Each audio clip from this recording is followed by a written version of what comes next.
નમસ્કાર.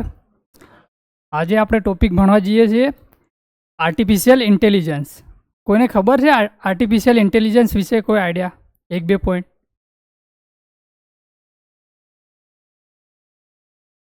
બીજું કોઈ? આર્ટિફિશિયલ ઇન્ટેલિજન્સ એટલે જે કોમ્પ્યુટર સિસ્ટમ, એક ટેકનોલોજી એવી છે કે આપણે માણસ જેવી કોપી કરી શકીએ, એમ આપણે જેમ શીખવાડીએ એમ કરી શકીએ.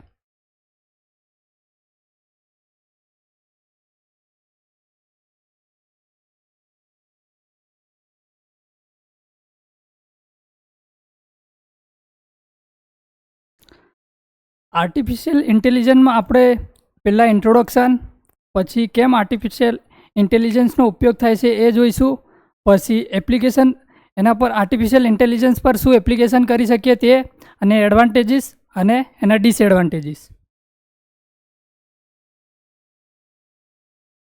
પહેલાં ઇન્ટેલિજન્સ.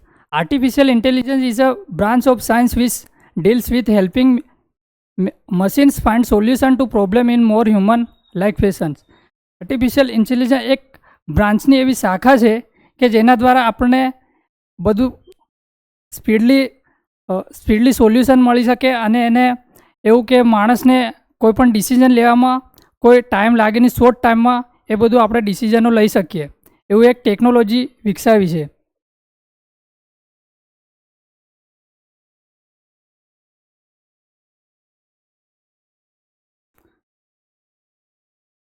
અને એનું કેમ ઉપયોગ થાય છે? તો આર્ટિફિશિયલ ઇન્ટેલિજન્સ એક કોમ્પ્યુટર દ્વારા, જે ટેકનોલોજી છે એના દ્વારા આપણે ગણતરી ટૂંક જ સમયમાં કરી શકીએ, જ્યારે માનવને બહુ ટાઈમ લાગી શકે છે. તો આ ટેકનોલોજી દ્વારા જે ઇન્ટેલિજન્ટ જે રોબોટિક્સ બનાવીએ આપણે, એને શોર્ટ ટાઈમમાં મેળવી શકીએ, ગણતરીઓ કરી શકીએ. કોઈ પણ આપણને લાઈક ગૂગલ છે તો આપણે એને સર્ચ કરીએ તો ઓન ધ સ્પોટ સેકન્ડોમાં મળી જાય છે, આપણને કંઈ બીજે જોઈતું હોય એ મળી શકે છે.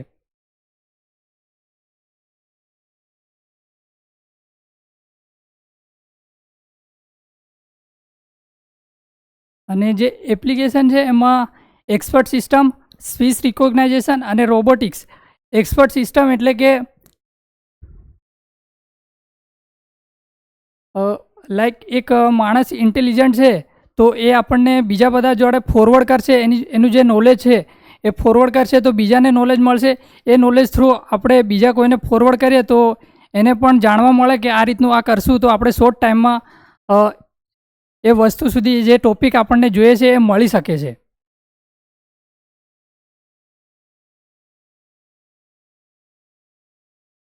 અને સ્પીચ રિકોગ્નાઇઝેશન, એક ફોટો તમને બતાવું, એના થ્રુ તમે ઇઝીલી થિંકિંગ કરી શકશો કે કઈ રીતે સ્પીચ રિકોગ્નાઇઝેશન. એટલે સ્પીચ રિકોગ્નાઇઝેશનમાં આપણે કોઈ પણ જોડે વાતચીત કરીએ ફોન પર, તો એ ટેકનોલોજી એવી છે કે જ્યારે આપણે વાત કરીએ તો સામેવાળો પર્સન જે છે એ ઇઝીલી સમજી શકે અને ઇઝી લેંગ્વેજમાં સાંભળી શકે એવી એક ટેકનોલોજી છે, અને સ્પીચ રિકોગ્નાઇઝેશન આર્ટિફિશિયલ ઇન્ટેલિજન્સ દ્વારા વિકસાવવામાં આવી છે. અને જે રોબોટિક્સ છે, રોબોટિક્સ એક આપણા માટે નુકસાનકારક પણ છે, કેમ કે જ્યારે રોબોટ્સ આપણે વિકસાવ્યા ત્યારે એ બધું કામ કરી શકે છે, તો માણસોની જે રોજગારી છે એ ઓછી થવા લાગી છે, એટલે બેરોજગારી વધી ગઈ છે. એના કારણે એક રોબોટિક્સ આ સિસ્ટમ છે, એક મિકેનિકલ ડિવાઇસ છે, અને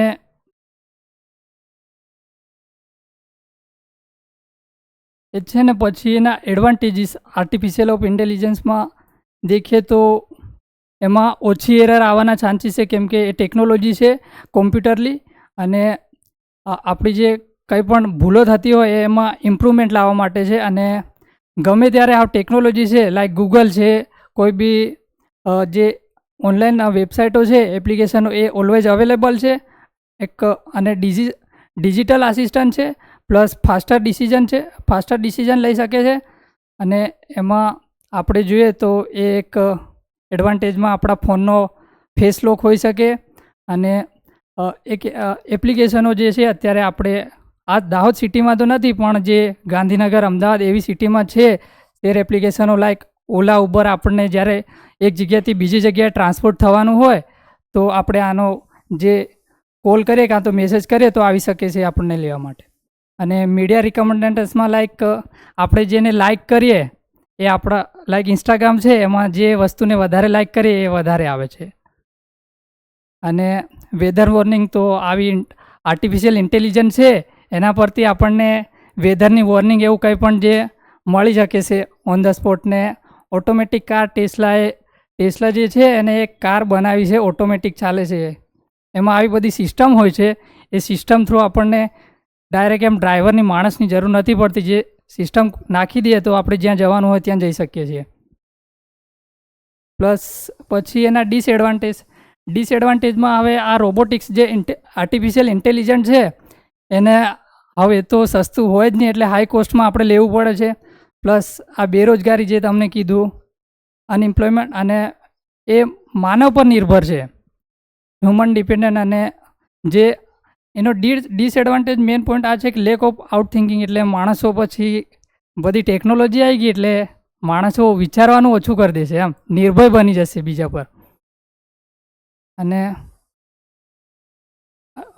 થોડું આ એક અનએમ્પ્લોયમેન્ટનું એક્ઝામ્પલ છે, લાઈક રોબોટ્સ બધું કામ કરશે તો માણસોનું કામ ઓછું થઈ જશે અને બેરોજગારી વધવા લાગશે.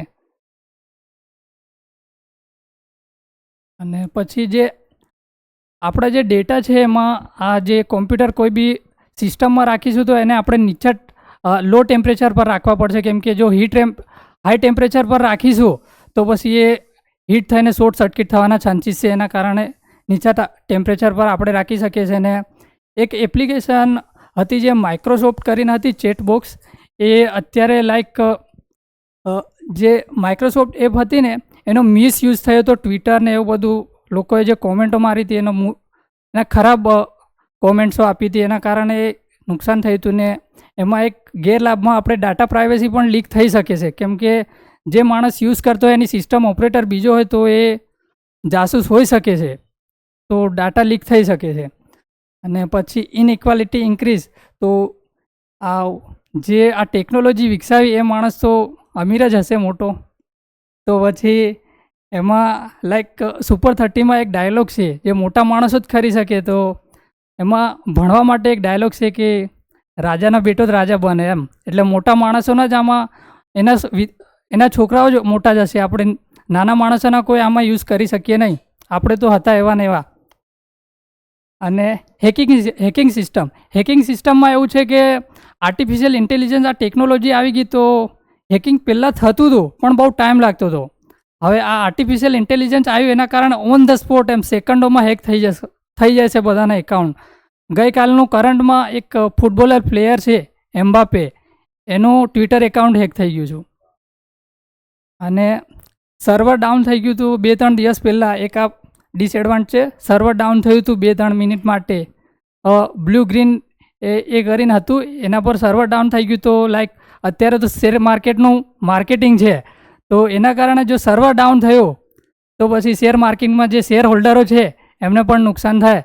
કાલે એવું જ થયું કે અંબાણી અદાણી, તો અદાણી ટોપ પર જતા રહ્યા અને અંબાણી નીચે રહી ગયા. તો પછી એને એક ઓફર આપી છે, એક શેર પ્લસ એક બોનસ શેર. તો એના માટે 5 સપ્ટેમ્બરે એક એની મિટિંગ છે, મેગા મિટિંગ. અને એક આ બધા ઓળખો છો deepfake technology, national crush of India, Rashmika Mandanna, એનો મિસયુઝ થયો હતો, એને જોઈ શકો છો તમે ડીપફેક ટેકનોલોજી દ્વારા.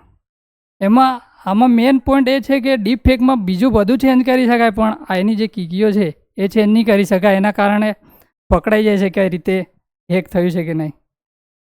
કોઈને કોઈ ડાઉટ આર્ટિફિશિયલ ઇન્ટેલિજન્સ?